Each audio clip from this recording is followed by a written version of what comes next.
Salut vous! Avant que le printemps soit définitivement parmi nous, je voulais vous faire une vidéo à propos de l'hiver en van.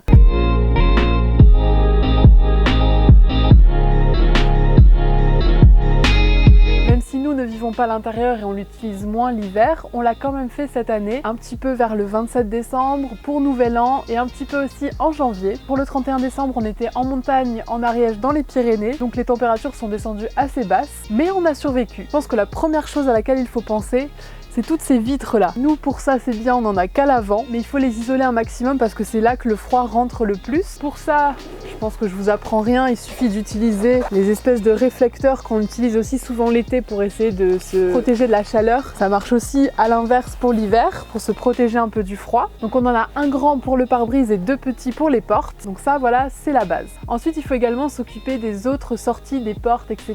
Pour cela on a réutilisé des rideaux assez épais qu'on avait déjà à la maison et dont on ne se sert pas. Il y a ces deux là pour s'isoler un peu de la cabine, également un sur la porte latérale et également un sur les portes du fond. Ça vaut ce que ça vaut, mais nous ça nous donne l'impression qu'il y a moins de courant d'air qui passe. Vous le savez peut-être ou pas, mais notre van est aménagée de façon très basique et très modulable et même retirable entre guillemets. Donc on n'a pas d'installation d'eau, on n'a pas d'installation d'électricité et on n'a pas non plus de chauffage à proprement parler. Il y en a un qui nous a un peu fait de l'œil ce mois-ci, mais c'est un peu trop tard maintenant je pense pour le prendre, on verra ça l'année prochaine.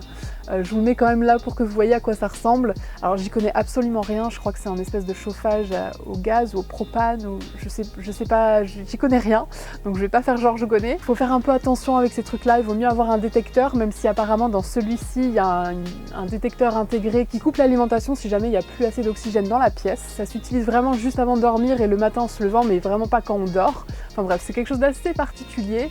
Donc voilà, on a beaucoup hésité, on verra ça l'année prochaine, mais je vous tenais à vous en parler si jamais ça vous intéresse, bien sûr en faisant un maximum attention, merci beaucoup. Du coup, pour dormir au chaud, c'est simple, on fait les oignons, on a plein de couches, on a 2 couettes, on a également 2 sacs de couchage si jamais il fait vraiment trop froid, mais sincèrement on les a pas utilisés. On s'habille très chaudement avec des gros jogging. Ce qui est cool, c'est qu'on est 2, même 5 en tout à l'intérieur du van, donc ça fait quand même un peu de chaleur. Pareil, hein, le reste de la journée, on est quand même habillé assez chaudement, que ce soit à l'intérieur ou à l'extérieur. Puis on essaye de faire pas mal d'activités physiques histoire de rester au chaud. J'ai également trouvé un système pour se doucher à l'intérieur qui nous sera aussi très utile l'été. On sait jamais s'il n'y a pas toujours des endroits hyper pratiques pour se doucher à l'extérieur. Je vous montre ça très bientôt en vidéo, vous retrouverez ça par la suite dans le petit i. En réutilisant notre cabine de douche, notre douche solaire et une petite piscine, mais je vous en dis pas plus. On n'hésite pas tout de même la journée à bien aérer histoire d'éliminer un peu la condensation. J'utilise également ce genre de tissu en microfibre pour passer un coup sur le toit et rincer les affaires humides comme la douche, etc.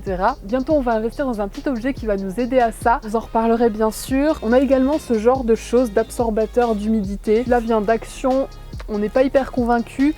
J'en ai un autre que malheureusement je n'arrive pas à retrouver qui était à base de charbon actif naturel. J'espère que je vais le retrouver bientôt parce que vraiment celui-là il marchait beaucoup mieux, même si ça élimine pas toute la condensation et la buée. Ça fait quand même plutôt le job. Et sinon au niveau des repas, bien sûr on essaye un maximum de manger chaud. On a un réchaud mais c'est vrai qu'on l'utilise très rarement. Ce qu'on a fait par exemple pour Nouvel An, c'est une petite raclette. Maintenant il en existe des petites portatives où on fait fondre le fromage avec des bougies chauffe-plat. Ça marche super bien, c'est juste parfait pour 2. J'ai oublié de vous amener le socle, mais voilà, normalement il y a un socle où on peut mettre les petites bougies, etc.